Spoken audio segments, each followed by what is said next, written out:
Good morning. My name is Rupert Magnot from Burnout Game Ventures, where we incubate game ideas from 0 to sales in 6 months or less. The average takes 22 to 36 months, by the way. Who here plays games? Gamers? Oh yeah, great.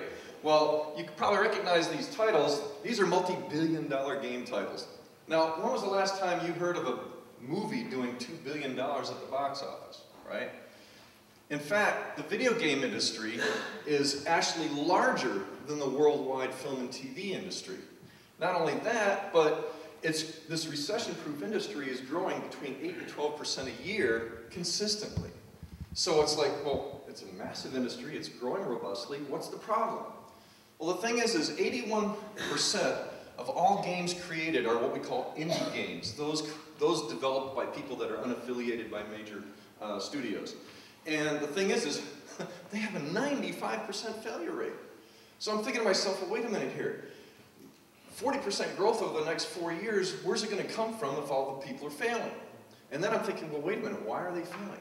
Well, just like me 35 years ago, when I was my first startup, these game entrepreneurs just don't know how to make a business out of their game idea.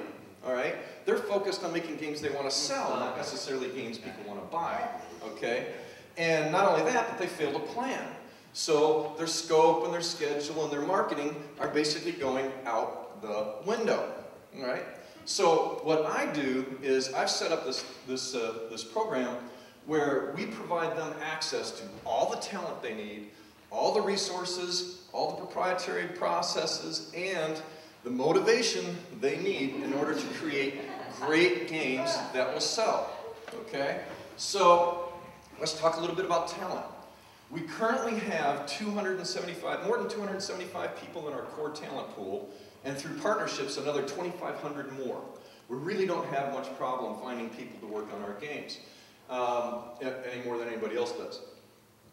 And as far as clients are concerned, well, our clients in our talent pool are exactly the same demographic and the same target market, except our clients want to own their own studio. So in Orlando, there's a thing called Nomicon, which is the independent games group. There's 1,300 people that are members of that. These are all potential talent or clients for BGV. And there's thousands, tens of thousands of these around the world. And couple that, so we're as scalable as you can get, right? I mean, I can have 5 offices in 5 years around the world. I can have 25, I can have 50. It just depends on the cash flow, right? So let's talk about the business model.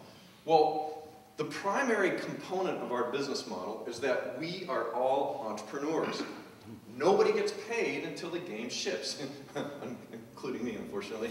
So the thing is when you remove salaries from the equation, what we're effectively doing is eliminating 75% of the cost of making a video game. All right? Remember those proprietary processes? They cut another 20% from the cost. So instead of $700,000 to $800,000 to invest per indie game, we are basically doing it for $5,000 to $15,000. Now, can you imagine what that does to our ROI? And where's the ROI coming from? Well, we're getting up to 50% of the net revenues of every game that we help develop for 3 years. Plus, we get 20% equity in the companies, up to 20% equity in the companies we help start as well. So, as you can imagine, here we've got mobile games, VR systems, PC console, people. We're a mutual fund of video games, right? Look at our model, look at the fact that we're doing multiple games and genres, and we're probably the only game company that I certainly know of that doesn't need a hit to be successful. All right? So, our current status is I've been doing this full-time for 9 months. We have 132 game developers working for 10 startups, 7 of which I've created or helped create, working on 12 projects, and we've already released our first game, which was reviewed by PewDiePie. So, basically, who the heck am I? Well, I've got 35 years of entrepreneurial experience, mostly in high tech, and I taught aspiring game producers at the master's degree level project management processes, and these former students now are managing billions of dollars of game IP. And I've also put together a group of world-class advisors. We're talking guys who've worked on World of Warcraft, StarCraft, all the Marvel and Star Trek franchises, Alone in the Dark, Splinter Cell, Assassin's Creed, helped Oculus get off the ground, and several top executives from EA, former top executives from EA. So I've got 15 of them now, and I'm adding more as we go along.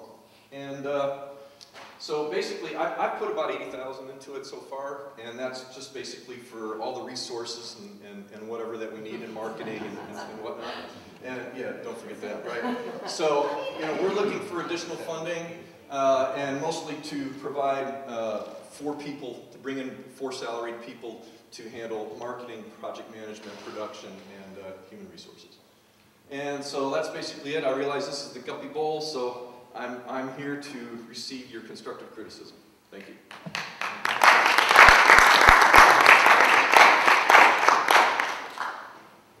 All right, we're opening up the floor for questions. Well, I don't know who's first, so I'll start. Tell us about your first launch of your first game and what that, what every launch looks like, Rupert. What every launch looks like. Okay. Let me go back here and show the status. The typical game, like for instance, we use Steam for our, which is the world's largest digital distribution network, and we basically launched our first game on that. Let me get to it here real quick. So it's called Bit Evolution.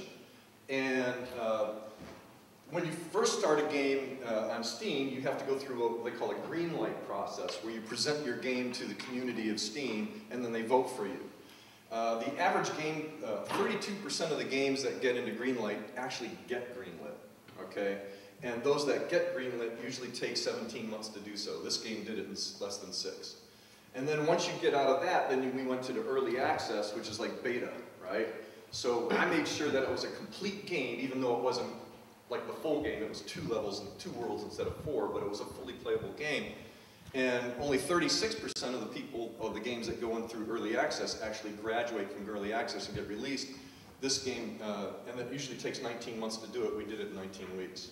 So we've sold several, you know, about 10,000 or so units so far, and we're in the process of doing a 6-month marketing effort to get the game, because it usually takes about 6 months to get some traction. But that's basically what we do and how we do it. I hope that answered your question. Okay. Yes?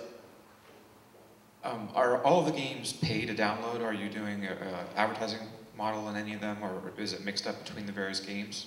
We are looking at all different kinds. We have freemium mobile games we're working on. We're working on pay up front, 99-cent, $1.99 mobile games. We've got console games, PC-based, Mac, you name it. I hope that answers your question. Okay. Right here, Rupert. Hey, Bill. Most brilliant presentation. Thank you. So kudos on that. So hypothetically, I have an idea for a couple hundred video games. I come to you and I say, hey, I want to build this game. Can you walk me through what that process looks like? Well, the first thing we have to do is you got to keep in mind that we've got enough business to last 12 to 18 months right now, and we've got so basically what you do is you have to pitch us your game idea, right? And so I give you 8 minutes, right? Because Einstein said if you can't explain it simply, you don't know it, right? So in 8 minutes, they've got to tell us exactly what their game is about, so we know enough about what the game is. Who their target market is, what the budget is going to be, the bootstrap budget's going to be, as well as a path to profitability. And once they get that, I'd look at it. If I like it, then I give it to my team, my PMO, and they look at it. And if we approve it, then we bring them in, and then I let them loose on the talent pool. And so once they get the talent pool situated, they get their team situated, then they spend the first month going through my project management course. which people have threatened suicide many times and so forth, but basically it's a badass course. So at the end of that first month, they haven't started working on the game yet because they need to plan it first. So at the end of that first month, they've got their project charter with all their objectives and goals and everything all laid out and stakeholders. They've got their game design document, their tech design document, their work breakdown structure, and their capacity plan, all mapped out in that first month, okay? And then the second month, while the team is starting to develop the game, I put the PMO, or the project management office of the team, through another 4 weeks of business development, finance and accounting, marketing and sales and PR and all these other areas of instruction. And then while the team is working on the game, and within 6 to 12 months, they've got a title. Does that answer your question? It did, Okay. and the follow-up on that is, if I simply wanted to bring you the idea and hand it off and take a cut, or commission it myself. I'm open to that. Okay. Sure. Oh, come on. There's got to be more questions than that. Around here, they use me to improv until people get ideas and things to think about. Nice.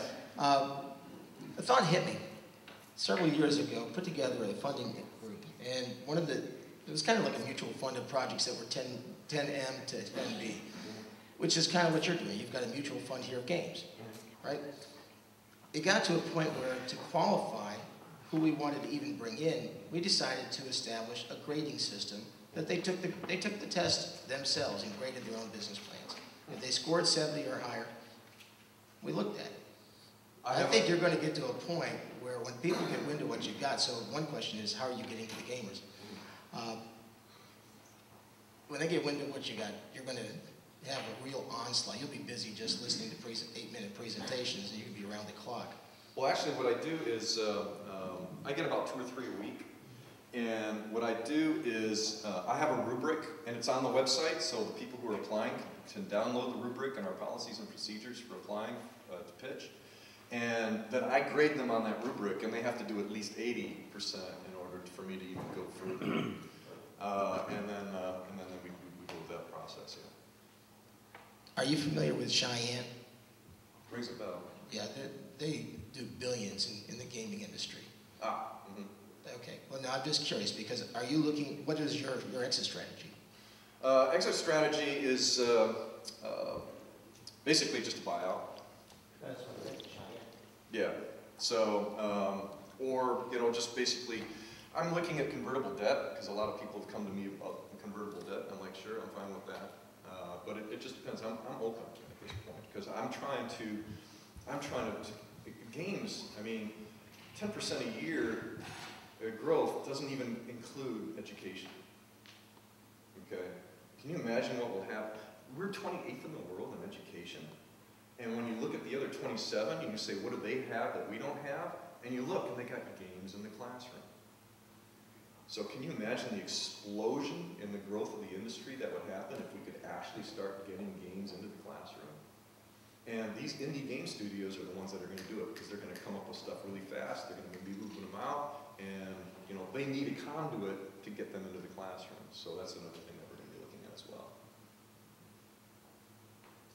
I got a quick question. How do you track the performance of the artists and all the staff that was working on the game? Do you have any analytics or some type Well, of system? this is part of the, how do we track performance? So this is part of the proprietary processes that I helped develop. We've gamified our project management processes for game development.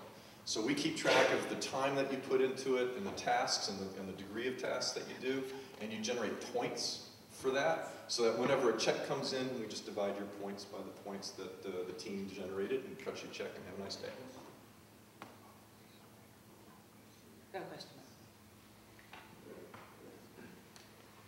Yes, sir. I have a grandson.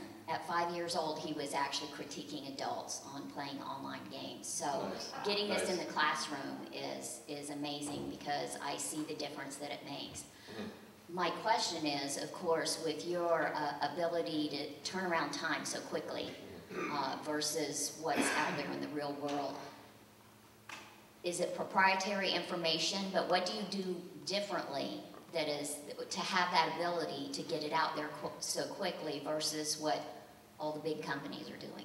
Okay, see this foot right here? This foot right here is my proprietary. Okay.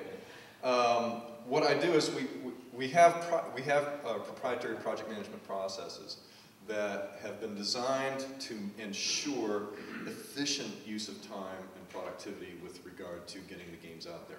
Now keep in mind that the typical person that works on our teams is averaging 10 to 20 hours a week. They're not working full time. Yes, we have some teams that are working 40, 50 hours a week or so, but our target market is people that already have jobs, or they're paying their bills because they're not getting paid for the games. So, or they're students, or whatever the case may be. And so we've designed the production process with that in mind. So Pretty much. So you just had shared that your team, you pay them in some type of capacity. How is it that you pay your team members, the people that are your interns? It's through revenue share. Okay. It's all revenue share, yeah. So whenever the game sells, then we get the check from Steam or Apple or Xbox or Microsoft or whatever, and then they cut BGV their share, and then they divide up amongst the team based on the points that the game's generated. So you use a tracking system of some type of a, I don't know if it's proprietary, Yeah. so yeah, okay, got it. Yeah. Any more questions? I like questions. Any more questions? What does your internal course look like? My course? Yeah, that business course that you put them through. Well, the project management course is basically, I'm giving them homework, right? And it's 10 classes, and I cover all the areas of project management. So it's scope, schedule, cost, quality, human resources, communications, integration, procurement, risk management, and all that. And so, like I said, by the end of the month, they've got all the planning documentation they need. And let's face it, a plan isn't complete until the project's complete. But at least it's like waterfall. We have like 90–95% of the game is planned at that point in time. So then I usually set aside 20% of the schedule to do all the planning up front, and then the rest of the time we're at much higher efficiency because of that. Does that answer your question? Okay.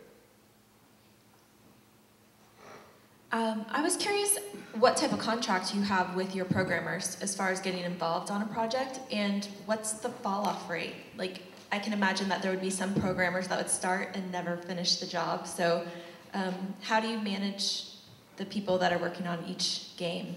Everybody comes in and works directly for our client company, not for us. And they sign a work for hire agreement stipulating that they're working for the revenue share portion of it. And we ask them to put at least 10 hours a week in, though, like I said, most people do 15 to 20. And our fall-off rate, well, we actually experimented with paying people. And of the people that we paid, 78% of them were, or 76% of them were gone within 3 months.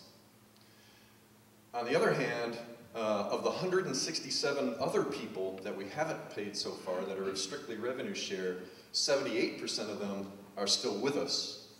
And that's been going on, and the average person's been with us for about 10 months. So don't tell me anything about, hey, they gotta be paid. No, these are entrepreneurs. These are people that are driven, they're passionate, and they really want to make their businesses work. So we have a question from our YouTube chat function. Awesome. So the live stream works, great. Would you be willing to engage a client from a different location, for example, different city, different state, country?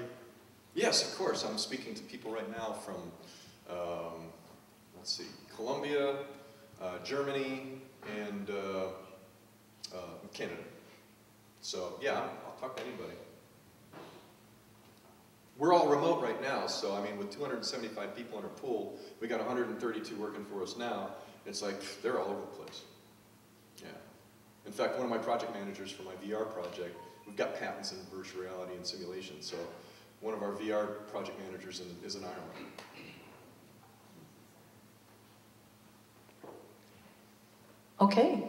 So it looks like that's all of our questions. And in the spirit of 1 Million Cups, we always ask this as a standard question, is what can we do for you right now? Well, what you can do for us right now is, first of all, you can support our game. Go to Steam, look up Bit Evolution, and that game is like $8.99, $9.99, depending on if there's a sale going on right now. Send us talent.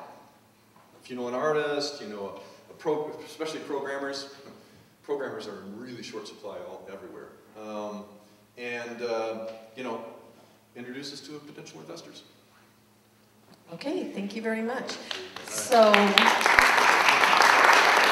sure that you know what his handle is, so that his Twitter handle, and go ahead and tell us again, Rupert, what is your Twitter handle, so everybody knows what to look for? The Twitter handle is @BurnGameVen. Great, it's up there on the screen, just so you know who to look for.